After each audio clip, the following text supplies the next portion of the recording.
In 2019, Marcus Webb had everything a man could want. 3 restaurant locations, a catering company, a ghost kitchen, a food truck, and a brand new lease on a 4th brick-and-mortar space he hadn't even opened yet. His accountant called him on a Tuesday afternoon and said 5 words Marcus would never forget. "Marcus, you're about to drown." Marcus laughed. He had revenue coming in from everywhere. How could someone pulling in over $4 million a year be drowning? His accountant paused. "Because you're running faster and faster, and you haven't moved an inch." This is the story of a man who confused activity for progress, who confused having more for doing better, and who almost lost everything before he understood one of the most dangerous traps in American business. Stay with me. This one is going to change how you think. Marcus Webb grew up in Columbus, Ohio, the second of 4 kids in a working-class household, where his mother cooked every single meal from scratch. She never went to culinary school. She didn't need to. Her kitchen was her kingdom, and Marcus watched her transform $50 of groceries into something that tasted like a 5-star restaurant. He never forgot that. By his mid-20s, Marcus had worked every position in the food industry: dishwasher, line cook, front-of-house manager, catering assistant. By 32, he had saved enough to open his first restaurant, Ember and Salt, a southern comfort food spot in the Short North neighborhood of Columbus. The first year was brutal. The second year, people started talking. By the third year, Ember and Salt had a wait list on Friday nights and a write-up in Columbus Monthly. Marcus was the real deal, and that's when the idea virus got him.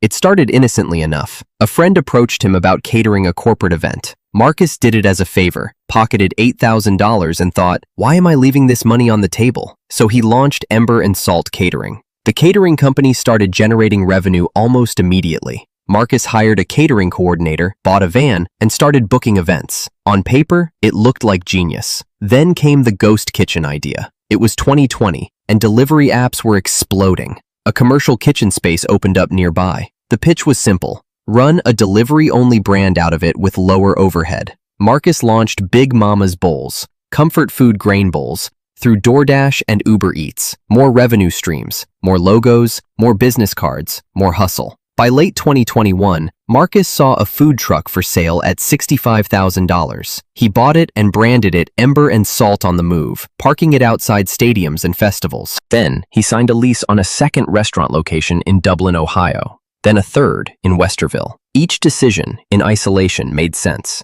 More locations meant more brand recognition. More revenue streams meant more security, right? Marcus thought he was building an empire. He was actually building a treadmill. Enter Dana Cho. Dana was a financial consultant Marcus had met at a Chamber of Commerce event. She wasn't flashy, didn't drive a luxury car, wore the same blazer to every meeting, but she had a reputation for telling business owners things they absolutely did not want to hear, and being right every single time. Marcus hired her in early 2022, after his bookkeeper quit unexpectedly. He figured it would be a temporary arrangement. Dana spent 3 weeks going through everything: every lease, every payroll, every asset, every revenue line. When she came back to meet with Marcus, she set a single sheet of paper on the table in front of him. 2 columns. The left column was titled, "What you own." The right column was titled, "What it costs you to own it." Marcus scanned the left column proudly. 3 restaurants, a catering operation, a ghost kitchen, a food truck, equipment, vehicles, staff, space. Then he looked at the right column, and his stomach dropped. Dana spoke quietly. "Marcus, I want you to look at this with me, not as a business owner, but as an investor. Pretend someone else built all of this. Would you buy it?" Marcus didn't answer. She continued, "Your catering company generated $340,000 in revenue last year. But when I back out the coordinator salary, the van payment, insurance, equipment rentals, and the hours your core kitchen staff pulled double duty, your net was $18,000. 18. That's a 5% return on everything you put into it." Marcus blinked. "Your ghost kitchen? Big Mama's Bowls? The delivery apps take 30% off the top. Your food cost on bowls is high. After the kitchen lease, the packaging, and the app fees, you netted negative $12,000 last year. You paid $12,000 to operate a business." The room got very quiet. "The food truck," Dana said carefully, "hasn't broken even since you bought it. It's sitting in a lot right now costing you $800 a month in insurance, storage, and the loan payment. You used it 11 times last year." Marcus leaned back in his chair. And your Dublin location, Dana said, sliding the paper closer, has been open 8 months. It's not losing money, but it's not making money either. It's treading water. The lease is $14,000 a month. The location hasn't found its rhythm yet. Meanwhile, your original Ember and Salt, the one in Short North, that location generates 71% of your total profit. She let that land. Marcus, you have one genuinely performing asset. One. And you've surrounded it with assets that either barely break even or actively drain it. The ones that aren't losing money are still costing you in your time, your attention, your management capacity, your stress. Every dollar your profitable restaurant earns, a portion of it is being quietly siphoned to keep everything else afloat. Marcus stared at the paper. You're running faster every year, Dana said. Your revenue is up. Your hustle is real, but your actual net worth from this business, it's barely moved. You're not building, you're compensating. That night, Marcus sat alone at the bar of his Short North restaurant after closing. He looked around at the space, the warm light, the hand-lettered menu board his sister had painted, the regulars who had become like family, the staff who had been with him for years. He thought about what Dana had said. One performing asset. The rest are NPAs, non-performing assets. He pulled out a notepad and wrote 2 words, less, more. Then he sat there and thought about what those words actually meant. Less meant shortage, less meant gaps, less meant inefficiency. If a restaurant was always running short on staff, short on inventory, short on consistency, that was bad, but it was fixable. You could see the shortage. You could address it. More was different. More was seductive. More felt like success. More felt like growth. But more, when those assets weren't performing, was a silent killer. Because every non-performing asset wasn't just neutral, it was a weight. It didn't earn, but it still cost. The lease still came. The insurance still came. The payroll still came. The loan payment still came. And the one asset that was working, his Short North restaurant, had to work harder and harder to carry everything else. He was on a treadmill. The speed kept increasing. He kept running, but he wasn't going anywhere. Marcus made a decision that night that his ego absolutely hated.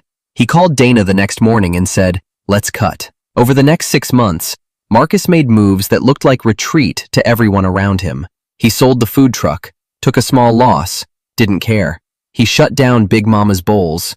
He ended the ghost kitchen lease. He had a hard conversation with his catering coordinator and wound down the catering operation to invitation-only, high-margin events only. No more chasing volume. The Dublin location was the hardest call. He negotiated an early lease exit, took the hit, and closed it. His friends thought he was failing. His family worried. One of his investors called him nervous. But Dana wasn't nervous, because on paper, something remarkable started happening. With the dead weight gone, Marcus's cash position improved almost immediately. His management attention, which had been spread thin across 5 operations, collapsed back into 1. He started doing things at Ember and Salt he hadn't done in 2 years. Menu refinement, staff training, hospitality details, community events. Within 8 months, the Short North location's revenue increased 22%. Not because of luck, but because Marcus was actually there again. In the kitchen, at the host stand, knowing his regulars by name. By the end of that year, his net profit was higher than it had ever been. Even when he was running 5 operations simultaneously, he had less, and he had more. Not more revenue streams, more clarity, more margin, more focus, more of what actually worked. Dana sent him a text on New Year's Eve. "How does it feel to actually move?" Marcus smiled and typed back, "Like I got off the treadmill." Key lessons from this story. 1. Less isn't always the problem, but it points to one. When a business runs short on inventory, staff, or throughput, it signals inefficiency and gaps. Those are real problems that need fixing, but they're visible problems. You can see them. 2. More can be a more dangerous trap than less. A non-performing asset doesn't sit quietly. It costs. It drains. It consumes capital, attention, insurance, and time every single month. The loan doesn't pause because the business isn't profitable. The lease doesn't pause. The non-performing asset forces the performing ones to run harder just to maintain equilibrium. 3. Revenue is not the same as wealth. Marcus had millions in revenue and barely moved his net worth. Many business owners confuse the size of their top line with the health of their business. Real wealth lives in the margin, what's left after everything is paid. 4. Attention is a finite asset. Every operation you add doesn't just add a cost line. It takes a slice of your focus, your decision-making, and your leadership. When Marcus spread himself across 5 operations, none of them got his best. When he collapsed back to 1, it thrived. 5. The treadmill metaphor is real. When non-performing assets multiply, the performing ones must compensate. You increase activity, more events, more locations, more hustle, but your forward progress flatlines. You're exhausted. You're busy, but you're standing still. Recognizing the treadmill is the first step to getting off it. 6. Pruning is not retreat. It's strategy. The most counterintuitive move in business is sometimes to do less, to cut, to exit, to consolidate. It looks like failure from the outside. From the inside, it can be the most liberating and profitable decision you ever make. Marcus Webb's story isn't unusual. It plays out in businesses across America every single year. Restaurants, gyms, startups, agencies, retail stores. The names change. The treadmill stays the same. If you find yourself drawn to stories about business psychology, smart decisions, and the hidden traps that successful people fall into, this channel tends to be the kind of place those thinkers end up. Consider subscribing. New stories drop regularly, and most of them have a twist you won't see coming.